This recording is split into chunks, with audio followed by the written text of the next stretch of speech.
found that nothing in life is worthwhile unless you take risks. Nothing. Nelson Mandela said, there is no passion to be found playing small and settling for a life that's less than the one you're capable of living. Now, I'm sure in your experiences in school and applying to college and picking your major and deciding what you want to do with life, I'm sure people have told you to make sure you have something to fall back on. Make sure you got something to fall back on, honey. Picking your major and deciding. But I never understood that concept. Having something to fall back on. If I'm going to fall, I don't want to fall back on anything. I want to fall forward. I figure at least this way I'll see what I'm going to hit. Without consistency, you'll never finish. So do what you feel passionate about. Take chances. Don't be afraid to fail. There's an old IQ test was 9 dots, and you had to draw 5 lines with a pencil within these 9 dots without lifting the pencil. The only way to do it was to go outside the box. Don't be afraid to think outside the box. Don't be afraid to fail big, to dream big. But remember, dreams without goals are just dreams. Reggie Jackson struck out 2,600 times in his career, the most in the history of baseball. But you don't hear about the strikeouts. People remember the home runs. Fall forward. Thomas Edison conducted 1,000 failed experiments. Did you know that? I didn't know that. Because the 1,001st was the light bulb. Fall forward. Every failed experiment is one step closer to success. You've got to take risks, and I'm sure you've probably heard that before, but I want to talk to you about why that's so important. You will fail at some point in your life. Accept it. You will lose. You will embarrass yourself. You will suck at something. There's no doubt about it. And I know that's probably not a traditional message for a graduation ceremony, but hey, I'm telling you, embrace it, because it's inevitable.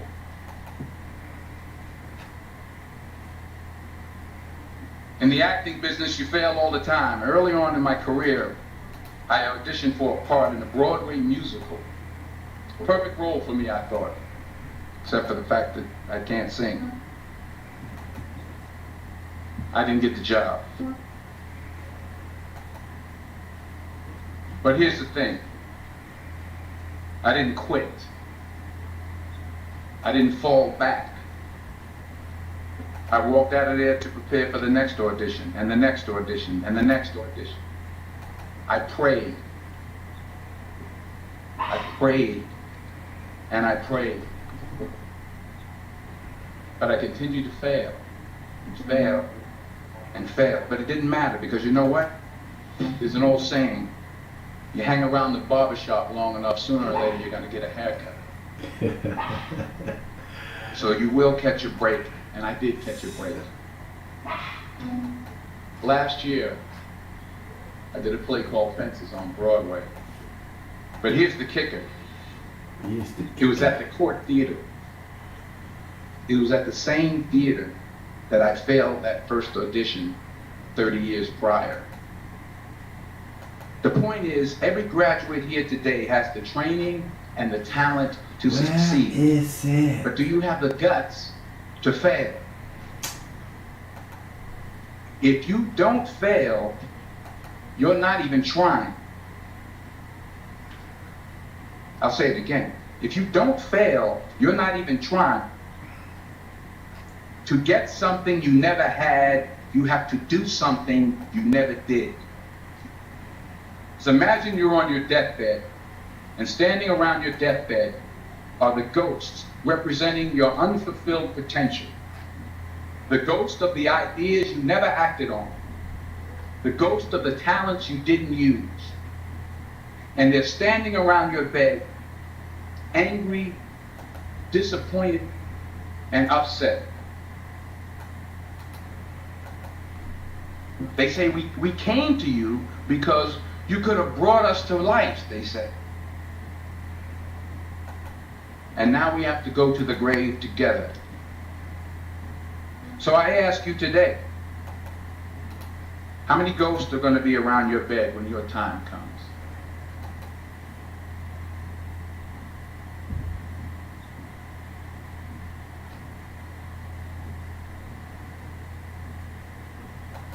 We came to you back from South Africa. It's a beautiful country.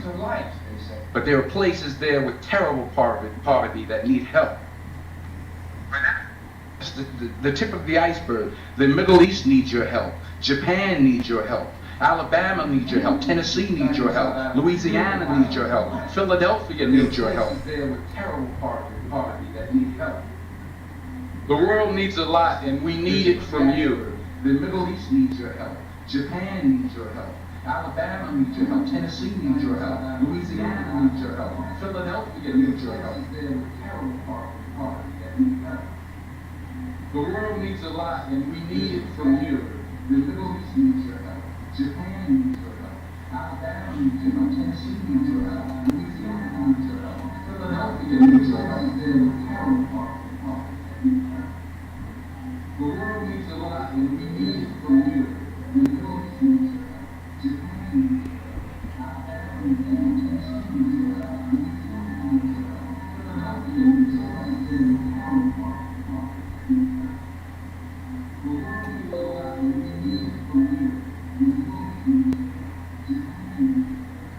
All right, now here's my last point about failure.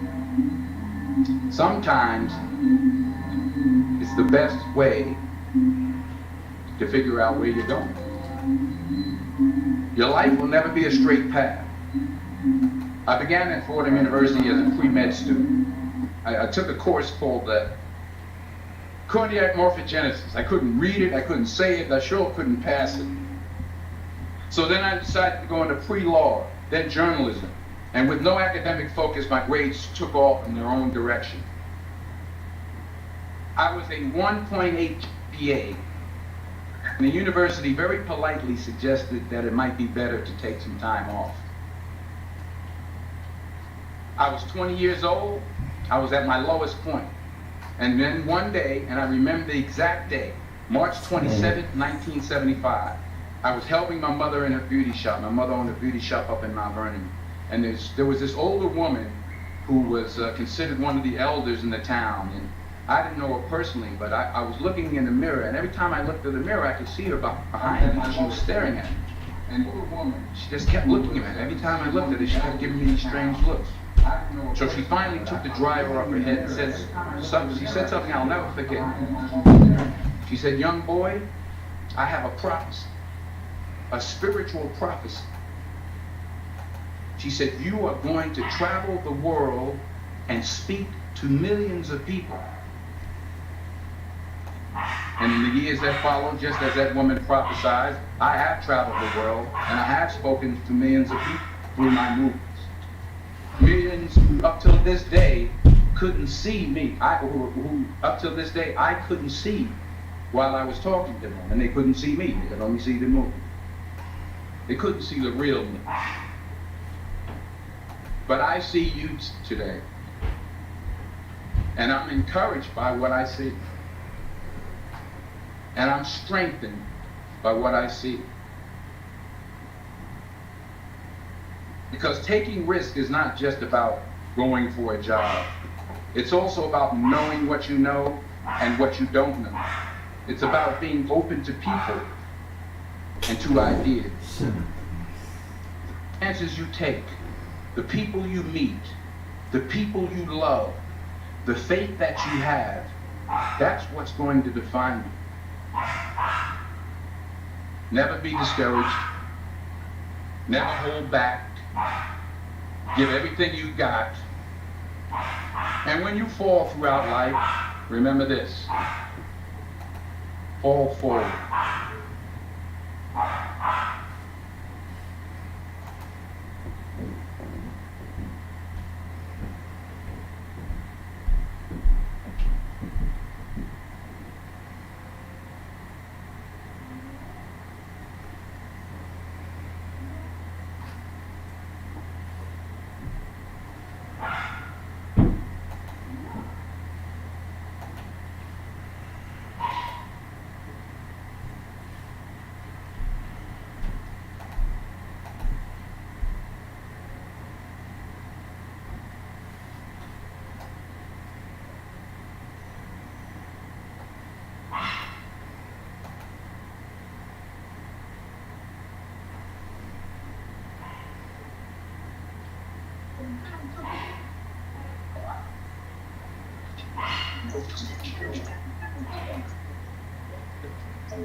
We like engineering, math, and science. We appreciate technology. A refrigerator is a cool appliance. But what exactly is technology? We got cold, so we discovered fires. We hit the road, so we designed the wheels. To get a hold, we manufactured pliers. From a mold, we found new ways to heal. Technology, we use it to sustain us, to move and entertain us, to understand life's mysteries. Technology helps us discover new things, invent new ways to do things, and that's technology. We like engineering, math, and science, and we appreciate technology. A vacuum cleaner is a wow appliance. But what exactly is technology? Out of need, we thought up the computer. From a seed, we can feed the world. Yes, indeed, we make things out of fear.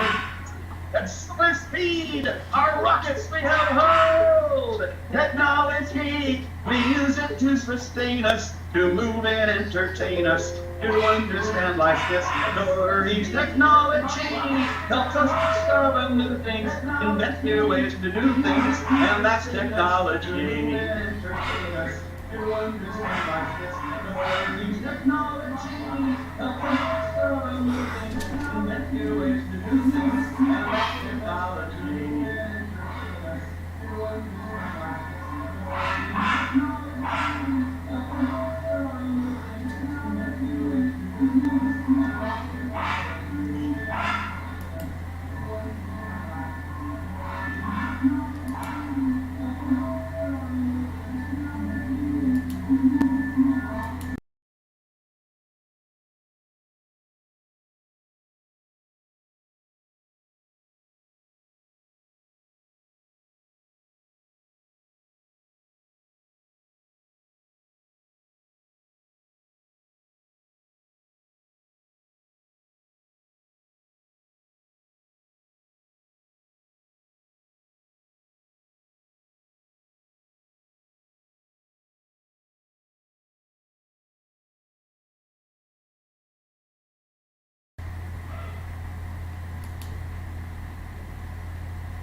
This is our fifth of 7 presentations, all in the hour, every hour since 10 a.m. this morning, Eastern Time. And it was a great privilege of mine to introduce to you right now Dr. Brooks. Dr. Brooks is the company's 18th global affiliate. You'll find out a little bit what that means in a minute, but it really just means he's helped a lot of people off to a successful start.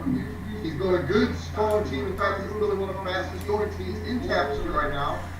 5 of the recent global affiliates are all on his team. And so without any further ado, Dr. Brooks, I'd like you to take our guest through today, your vision, what you see in Tapestri, the presentation you do for your people and your team that has helped you grow so fast. So, Dr. Brooks, a lot of people are looking to know what is Tapestri, what's this all about? Over to you, sir.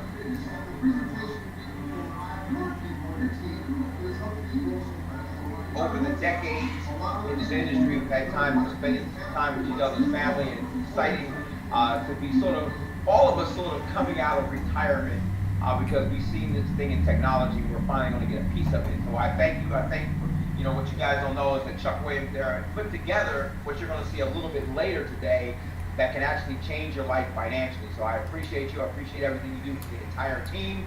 And I'm honored to be here with you guys today. Yes, my name is Dr. Brooks, and guys, I believe that the time is now. And some of you may have been sitting around at home. You might have been like some of us retired. You might have been feeling like, I don't know what I'm going to do. We're going through this whole pandemic thing, and you're not really sure what to do. And you know that technology is sort of taking over the world, and you never thought you could get a piece of it. Well, guys, Tapestri is going to allow you to do that It's going to allow you to step into a new era. I do apologize you don't see my face today, but I want you to focus on what I want to share with you and not on who I am. I've been blessed to have a little success in this industry, been blessed to help other people make seven figures, but my greatest accomplishment is not the money, it's being a stay-at-home dad. Someone said to me the other day, well, how come, what does stay-at-home dad mean? You know, you're too young to be retired. And I said, well, retirement has to do with money. It doesn't have anything to do with age. And so, guys, I believe that we're going to step into a new era here with Tapestri. You know, I've been in the home-based business, network marketing. I've been in the music industry. I've been in the sports industry. I've done a lot of things in my life, but I've had a lot of success and I've had a lot of failures. But the bottom line is I worked in the music business and I watched the music business miss the internet. They missed that streaming was going to happen. And I do believe in this world of this industry of working from home that they are missing what's happening with technology. They are missing that people communicate differently. They are missing that we don't call people. You know, they say, call up your friends. Guys, you're tired of that. Your friends don't answer the phone anymore unless they know why you're calling and when you're calling and they want to talk with you. Times have changed. And it's all happened because of technology. So let's jump into this, how you can take advantage of new things. I want to cut to the chase. Why you're here today. I want you to consider three things very seriously. The first one is this. What do you need more of? Now, before you get bent out of shape, money ranks with oxygen and water, guys. You sort of got to have it. We're not talking about being greedy, but I like being rich rather than poor. But you can create good causes. You can take care of your family. You can pay your bills. So let's understand that we do need some cold hard cash. Number two, what device can we not do without? We can't do without the phone. You know, I was going to a doctor's appointment and they said, oh, we can send it to you on your phone. Huh? I didn't tell you to do that. Like, I had to communicate with my doctor through the phone, right? The bank goes through the phone. Everything goes.